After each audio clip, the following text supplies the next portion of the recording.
working?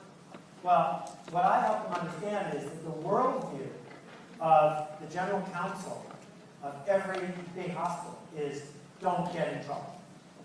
So what he started doing was sending a certified letter to the general counsel saying, it's come to our attention your hospital doesn't have the emergency evacuation plan that's required by the federal government. This will solve your problem. Certified mail, right? Well, at this point, you've created a problem for the general counsel whose whole worldview is avoid problems. And the easiest way for them to solve the problem is to just get the emergency plan, right? And it worked. 8 out of 10 hospitals instantly signed up for the process. So the worldview of the people who are there, who you're working with, has elements of it that they really want to help these kids. It has elements of it that they want to brag about good work that they've done.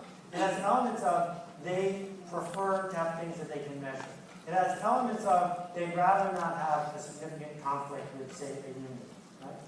You need to find which parts of the worldview, not that you want to challenge, but the ones you want to amplify. Right? That if the funder is all about results, if you bring them a totally different kind of result, but you keep using the word results, keep using the word proof to that funder, you haven't said you're wrong, you've said you're right. You're right, you should be funding things that work. Come look at this program. It works. So when you go to Harlem Village Academy and talk to Deborah Kenny, she starts by saying, every single kid in this class is going to get into college.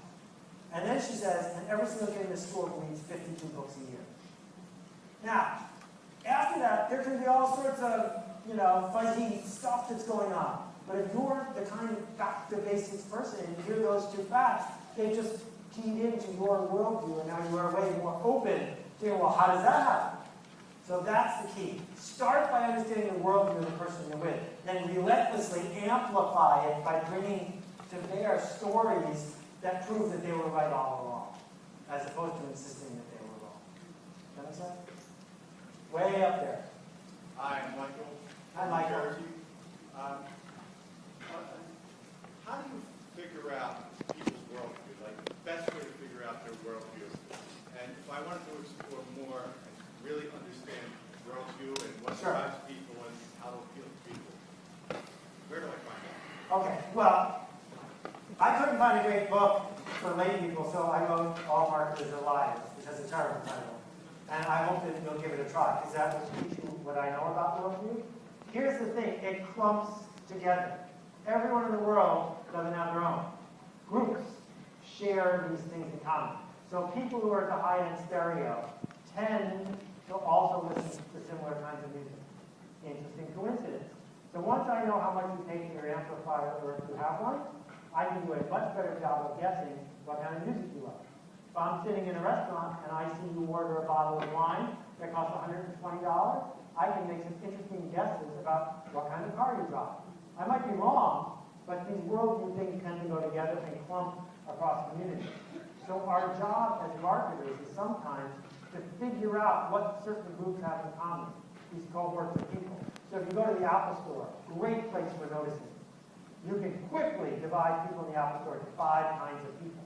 And you can guess, based on how someone carries themselves, or what kind of computer they walk in with, or even how they're dressed, what kind of Mac or Apple user they are. And you can guess which browser they use, because there's different worldviews. The worldview of the person who uses Microsoft Explorer is very different than the worldview of someone who uses Google Chrome when it comes to how they approach what's going on in their computer. And so then you compound that. You say, well, this software we're about to ship is only going to appeal to people who use Google Chrome. If someone shows up with Microsoft Explorer, they've already indicated to me their indications about new kinds of software.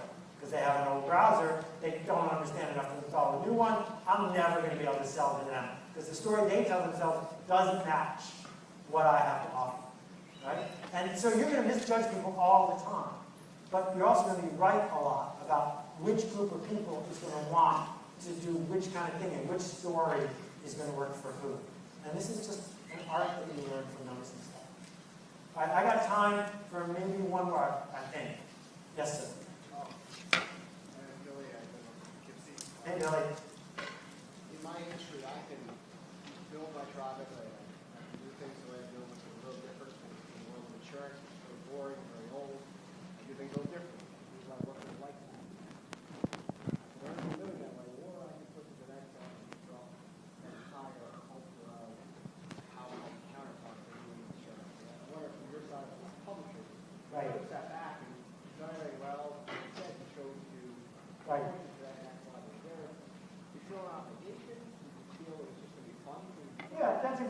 I would start by saying, I'm not sure you have a tribe yet. I think you have a group of customers who like you, but I'm not sure if they saw each other, they'd give each other a high five and be glad they ran into each other and have a lot to discuss.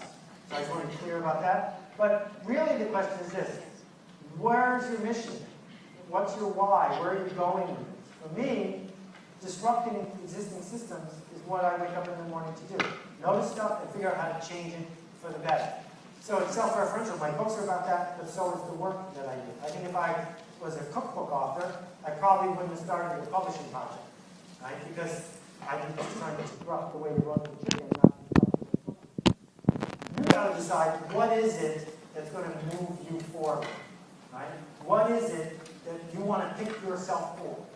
So to wrap this whole thing up before I give more door prizes and a couple other things, to wrap this whole thing up is really simple. What I've been trying to tell you all day is no one is going to pick you. Dick Clark is gone, right? You're going to have to pick yourself. But given that you get to apply for any job you want where you're going to pick yourself, you get to pick which it is. What path you want to go on. It's going to be really perilous. It's going to be grinding. It's going to push you up against the wall. It's not easy. That's a good thing, because it means very few other people are going to get through to the other side and believe you. So you can pick yourself to do this, but you better pick one that's not because it's convenient, but because deep down it's part of who you are. So, with that said, I want to show you door prize number 6. This is the LP edition.